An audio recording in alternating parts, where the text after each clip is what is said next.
अस्सलामुअलैकुम जी। Welcome back to my YouTube channel. कैसे हैं आप सब? आई होप आप सब बिल्कुल ठीक ठाक होंगे, खैर खैरियत से होंगे। हम भी अल्हम्दुलिल्लाह बिल्कुल ठीक ठाक हैं, खैर खैरियत से हैं। और बताइए क्या हो रहा है आज साल के आखिरी दिन, और ये भी बताइए कि आप लोगों का नेक्स्ट ईयर के लिए कौन कौन सी प्लानिंग है, कौन कौन से काम हैं जो आपने मतलब अपने दिल में तय कर लिया है कि आपने पक्का जो है अगले साल जो है ना वो लाजमी करने हैं। नेक्स्ट ईयर के लिए मेरी भी बहुत सारी प्लानिंग्स हैं, और वो मैं आप लोगों के साथ साथ साथ शेयर करती रहूँगी पूरा साल, क्योंकि मैं रहूँगी आप लोगों के साथ ही इंशाल्लाह। और आप लोगों का भी साथ चाहती हूँ अगला पूरा साल इसी तरह जिस तरह आप लोगों ने इस साल मेरा साथ दिया है। तो बस यही दुआ करेंगे कि अल्लाह ताला इस साल को हमारे लिए रहमतों और बरकतों वाला साल बनाए। आप सब के लिए भी, आप सब की जो जो ख्वाहिशें हैं, जो जो मुरादें हैं इस साल के लिए, वो अल्लाह ताला सब की मुरादें पूरी करे, सब की दुआएं कबूल फरमाए। आमीन सुम्मा आमीन। और जी, सुबह हमारी जो होती है ना आजकल थोड़ी सी लेट होती है, क्योंकि छुट्टियां हैं बच्चों को, तो जाहिर सी बात है फिर सुबह उठती हूँ मैं, नमाज़ पढ़ते हैं हम लोग और फिर दोबारा से सो जाते हैं।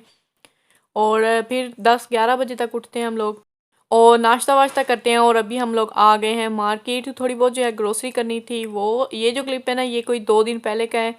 तो मैं हस्बैंड के साथ आई थी, उन्होंने आना था मार्केट, तो मुझे भी कुछ थोड़ी बहुत ग्रोसरी करनी थी, बस उसी के लिए आए थे हम लोग अलकम्पो।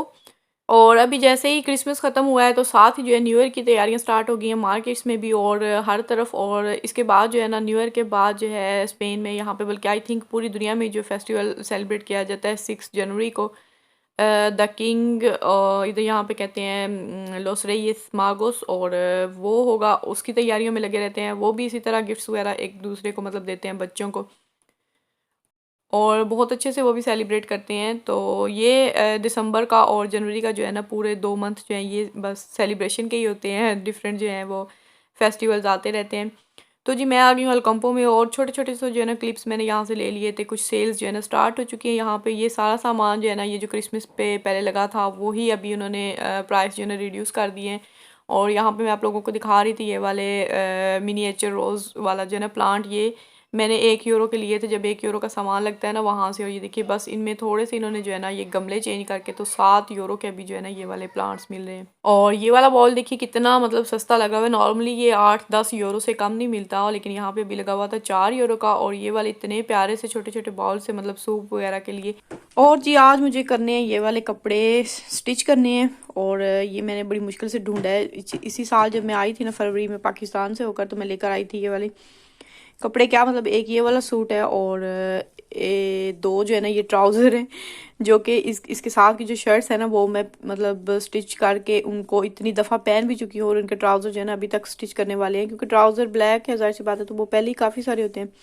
तो उनके साथ जो है ना मैं यूज़ करती रही हूँ, और ग्रे वाले के साथ भी ब्लैक मैचिंग हो जाता था, तो वही बस मैं पहनती रहती हूँ। और ये वाला सूट देखिए कितना प्यारा सा प्रिंट है। ये सर्दियों वाले कपड़े हैं और टाइम ही नहीं मिल रहा बिल्कुल भी मुझे। और अभी जो है ना सर्दियाँ भी गुजरती जा रही हैं, तो जब मैं इनको जो है ना स्टिच कर लेती हूँ। और ये पता नहीं मैंने श्रिंक किया हुआ है या नहीं किया हुआ, नहीं भी तो अभी मैं बस इसको इसी तरह स्टिच करूँगी, क्योंकि श्रिंक करके फिर 1-2 दिन जो है ना वो आ जाएंगे दरमियान में, तो फिर जो है ना सुस्ती हो जाएगी और फिर जो है ना लंबा काम हो जाएगा। ये स्टिच करके मैं आप लोगों को दिखाऊंगी। अभी मैंने इसकी कटिंग भी करनी है। ये जो है ना ये ग्रे वाला इसकी कटिंग हुई है, पिछले साल की कटिंग करके रखी हुई है, लेकिन अभी तक जो है ना स्टिचिंग। एक और सूट है जो मुझे मिल नहीं रहा, उसकी भी कटिंग कोई 2 साल पहले की मैंने करके रखी हुई है, और मैं इतनी लेजी हूँ कि मैंने अभी तक उसको स्टिच नहीं किया। वो भी सर्दियों वाला है। तो खैर इसको स्टिच करूँगी, और नेक्स्ट व्लॉग में इंशाल्लाह मैं आप लोगों को दिखाऊंगी कि मैंने किस तरह का स्टिच किया है। तो जी अभी चलते हैं किचन में और बनाते हैं खाना। और खाने में मैं आज बना रही हूँ बीफ मसाला, और जो कि बनाना तो मैंने था शलजम गोश्त, हस्बैंड उसी के लिए लेकर आए थे ये मीट, लेकिन ये माशाल्लाह इतना प्यारा था कि मेरा बिल्कुल भी दिल नहीं किया इसके अंदर कुछ भी डालने का। तो मैंने सोचा आज मैं इसको मसाला बीफ बनाऊंगी। तो शलजम गोश्त जो है फिर किसी दिन बना लेंगे, या शलजम किसी दिन वैसे ही बना लेंगे। तो मैंने निकाल लिया बॉल में, और इसको अभी मैं वॉश करके रख दूँगी। बिल्कुल भी क्लीन करने वाला नहीं था, टोटली क्लीन था। बहुत ही प्यारा सा, देख के दिल खुश हो जाता है इस तरह का जो है ना मीट जब आता है तो। खैर यहाँ पे तो मतलब इसी तरह के मिलते हैं अच्छा मीट, अगर आप अपनी मर्ज़ी से ले सकते हैं। पाकिस्तान में थोड़ा सा इशू होता है कि वो आपको अपनी मर्ज़ी का गोश्त नहीं देते। मैं जब गई थी ना तो मैं काफ़ी उनको मतलब कहती भी थी, 1-2 दफ़ा मैं गई थी ना बाज़ार, तो मैंने कहा मुझे मेरी मर्ज़ी का दे दो, कहते हैं नहीं जो जिस तरह का मतलब मिक्स ही वो देंगे। तो खैर मैंने सबसे पहले यहाँ पे अदरक लहसुन को जो है वो थोड़ा सा फ्राई किया है ऑयल में, और इसके अंदर अभी मैं मीट डाल दूँगी। इसको भूनेंगे थोड़ा सा। और दूसरी साइड पे जो है ना फ्राइंग पैन में मैंने रखे हुए हैं प्याज ब्राउन करने के लिए। प्याज़ों को ब्राउन करेंगे और इस रेसिपी में यूज़ करेंगे। किस तरह से करेंगे ये आपने बिल्कुल भी स्किप नहीं करनी है, क्योंकि ये बहुत बहुत ही मज़ेदार जो है ना ये रेसिपी है और आप लोगों ने ट्राई भी ज़रूर करनी है। जब तक हमारा मीट जो है वो फ्राई हो रहा है तब तक मैंने साथ में जो है ना टमाटर काट लिए हैं। 3 मीडियम साइज़ के मैंने यहाँ पे टमाटर लिए हैं और एक हरी मिर्च ली है और इनको मैं चॉप कर लूँगी, फाइनली चॉप करूँगी, मतलब लाइक पेस्ट बना लूँगी अच्छे से। और इनका छिलका जो है ना मैंने उतार लिया है ताकि छिलका जो है ना वो खाने में ना आए, अच्छा नहीं लगता फिर। तो जी यहाँ पे पेस्ट भी रेडी हो गया और प्याज भी जो है हमारे अच्छे से ब्राउन हो चुके हैं। प्याज़ों को जो है ना बहुत ज़्यादा जलाना नहीं है, काले नहीं करने, वरना उनका जो टेस्ट और उनकी स्मेल है ना वो खाने में बहुत ही ज़्यादा आती है।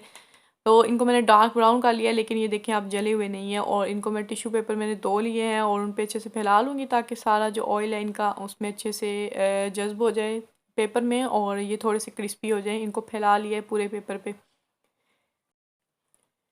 और ये भी डालेंगे स्पाइसेस, क्योंकि जो मीट का सारा पानी वगैरह था ना वो टोटली जो है वो ड्राई हो चुका है और सिर्फ अभी ऑयल नज़र आ रहा है। तो इसमें स्पाइसेस जो है ना मैंने बस लाल पिसी हुई मिर्च नहीं डाली थी, बाकी जो है ना मैंने इसके अंदर चिली फ्लेक्स डाले हैं, हल्दी डाली है और नमक डाला है और इसके अलावा काली मिर्च डाली है। और जी मैंने जो स्पेशल चीज़ इसके अंदर डाली है वो है अचार गोश्त मसाला, वो भी मैंने 1 टीस्पून के बराबर जो है इसके अंदर ऐड कर दिया। उसके साथ जो है ना फ्लेवर बहुत ही मज़े का लगता है और मेरा फेवरेट है।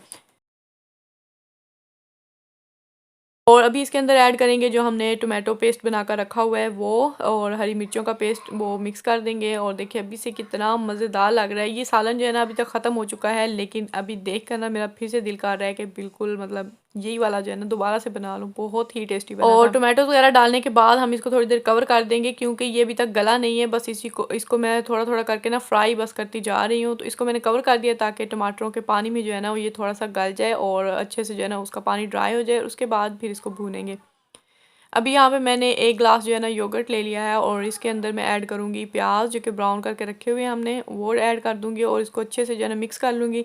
बाद में योगर्ट जो है ना मुझे थोड़ा लगा था तो मैंने 1 ग्लास है ना और योगर्ट ऐड कर लिया था, क्योंकि योगर्ट के साथ इसका सारा मसाला बनेगा और बहुत ज़्यादा मज़े का टेस्ट आएगा। और थोड़ा सा जो है ना मैंने पानी भी इसके अंदर डाल लिया था ताकि थोड़ा सा जो है ना ये पतला हो जाए, क्योंकि बहुत ही ज़्यादा थिक हो रहा था। अब तकरीबन 5 से 7 मिनट हो चुके थे और इसका कवर हटाएंगे और चेक करेंगे। और 1-2 दफ़ा जो है ना दरमियान में कवर लगा के बिल्कुल भूलना नहीं होता खाने को। 1-2 दफ़ा ज़रूर चेक कर लिया करें ताकि जो है ना खाना नीचे से लग ना जाए।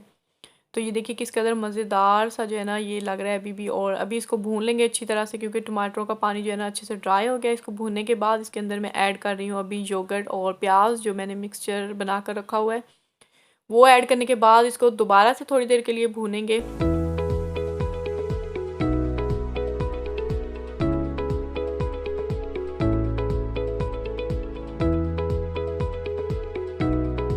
और जी अभी देखिए बहुत अच्छे से जो है ना भुन चुका है और इसके अंदर मैंने 1 कप पानी डाल दिया है ताकि ये अच्छे से गल जाए। हाफ़ डन हो चुका था। यहाँ पे फ्रेश मीट था और छोटे-छोटे पीसेस में था, तो प्रेशर कुकर लगाने की बिल्कुल भी ज़रूरत नहीं होती। भूनते-भूनते ही जो है ना ये हाफ़ डन हो चुका था और अभी इसके अंदर पानी ऐड कर दिया है। तो ये तकरीबन 5 से 7 मिनट के लिए इसको रखेंगे मीडियम फ्लेम पे। तो और जी अभी हटाएंगे कवर और देखिए किस कदर मज़ेदार सा जो है ना हमारा बीफ मसाला रेडी हो चुका है। और एंड पे इसके अंदर मैं डालूँगी थोड़ी सी क्रीम और इसको थोड़ा सा बस मिक्स करेंगे। बहुत ज़्यादा भूनने की ज़रूरत नहीं है, क्योंकि अच्छे से जो है ना ये कुक हो चुका है।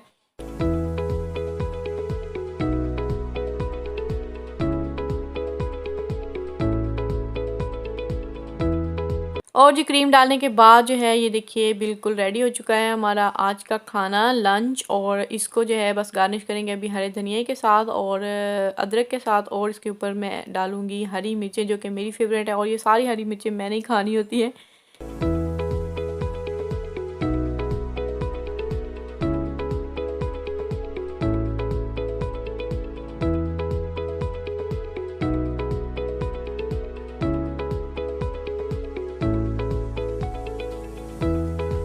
अच्छा जी खाना हो चुका है रेडी और खाने के साथ आज मैं डेज़र्ट भी बनाऊंगी और वो है मोम अज़लान साहब की फरमाइश पे। वो 2 दिन से कह रहे हैं रस मलाई बनाने का, और आज मैं जब बनाने लगी तो मैंने देखा मेरे पास जो मिक्सचर होता है ना लजीज़ा का रस मलाई का, वो है ही नहीं, ख़त्म हो चुके हैं। तो मैंने सोचा आज आप लोगों के साथ जो है ना होममेड रस मलाई की रेसिपी जो है शेयर करती हूँ। पहले भी मैं 2-3 दफ़ा बना चुकी हूँ, अच्छी बनती है।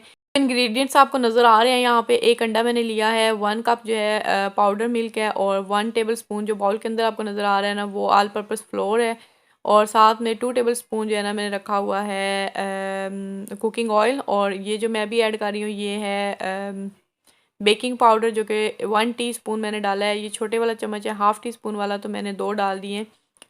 तो पहले ये तीनों चीज़ें बेकिंग पाउडर और मिल्क पाउडर और साथ में ऑल पर्पस फ्लोर इसको मिक्स कर लेंगे। अंडा जो है हम अच्छे से बीट कर लेंगे, और फिर ये जो हमारा पाउडर मिक्सर है इसके अंदर हम अंडा जो है थोड़ा थोड़ा करके जो है ऐड करेंगे।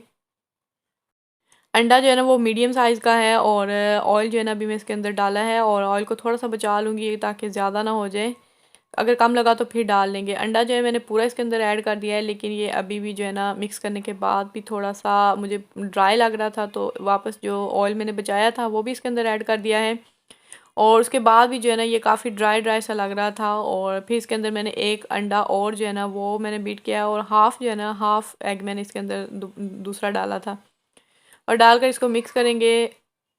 और अगर फिर भी आपको ये ड्राई लग रहा हो तो इसके अंदर थोड़ा-सा जो है ना आप मिल्क ऐड कर सकते हैं। मैंने भी थोड़ा-सा मिल्क ऐड किया था, और इसको अच्छे से जो है ना गूँदना है। हाथों से ही हम इसको अच्छे से मिक्स कर लेंगे, और जिस तरह आटा गूँथते हैं ना थोड़ा-थोड़ा इस तरह से इतना गूँथना है कि इसके अंदर जो है ना कोई भी गुठली जो है ना वो बाकी ना रहे।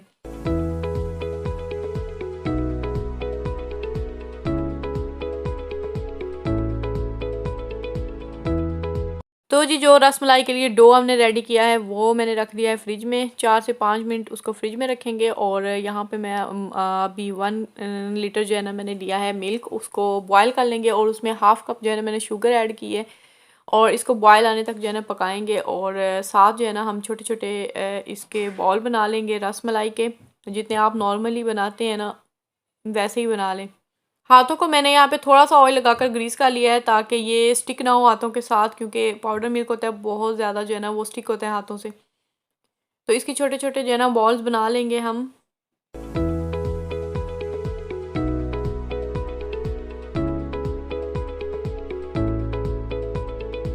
और जी दूध जो है ना यहाँ पे बॉयल हो चुका है, और आपने यहाँ पे फ्लेम रखनी है हाई फ्लेम पे। हमने इसके अंदर जो है ना बॉल्स डालने हैं ताकि वो अच्छे से जल्दी से जो है ना वो फूल जाएँ। अगर मीडियम या लो फ्लेम होगी ना तो ये फूलेंगे नहीं, और अंदर से जो है ना ये कच्चे रह जाएँगे।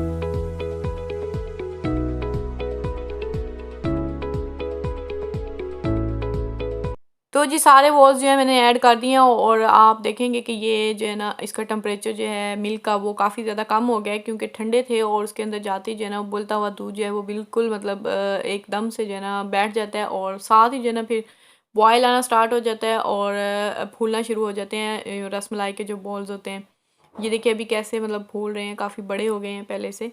और जी चम्मच इसमें आपने ध्यान से चलाना है, बहुत ज़्यादा जो है नहीं चलाना, और चम्मच भी इस तरह का होना चाहिए जिसके साथ अगर ये टच हो तो ये टूटे नहीं। और बस वक्फे-वक्फे से चंद सेकंड्स के लिए चलाना है ताकि ये इनकी साइड्स जो है ना वो चेंज होती रहें, और जैसे ये फूल जाते हैं ना थोड़े हैवी हो जाते हैं तो खुद ही अपनी साइडें जो है ना चेंज करना शुरू कर देते हैं। अभी देखिए दूध जो है ना काफ़ी ज़्यादा मतलब कम हो गया है, क्योंकि सारा दूध जो है ना इन्होंने अपने अंदर जज़्ब कर लिया है, और काफ़ी ज़्यादा जो है ना फूल चुके हैं। अच्छा जी, एक चीज़ जो है ना मैं क्लियर करना भूल गई हूँ, और वो ये कि आपने इसके अंदर जब बेकिंग पाउडर डालना है ना तो वो आपने ध्यान से डालना है। कम अगर होगा ना तो ये बिल्कुल भी मतलब फूलेंगे नहीं, अंदर से जो है ना बिल्कुल ये कच्चे रह जाएँगे। तो ये देखिए हमारी रसमलाई जो है रेडी हो चुकी है, और इसको गार्निश करेंगे ड्राई फ्रूट्स जो भी आपके पास हों उनके साथ। और मैं इसी के साथ व्लॉग को एंड करती हूँ। वीडियो अच्छी लगी हो तो लाइक ज़रूर कर लीजिएगा। चैनल को सब्सक्राइब नहीं किया हुआ तो प्लीज़ चैनल को सब्सक्राइब कर लीजिएगा। मिलेंगे नए साल में नए व्लॉग के साथ, तब तक के लिए मुझे दीजिए इजाज़त। अपना बहुत सा ख्याल रखिएगा, दुआओं में याद रखिएगा। अल्लाह हाफ़िज़।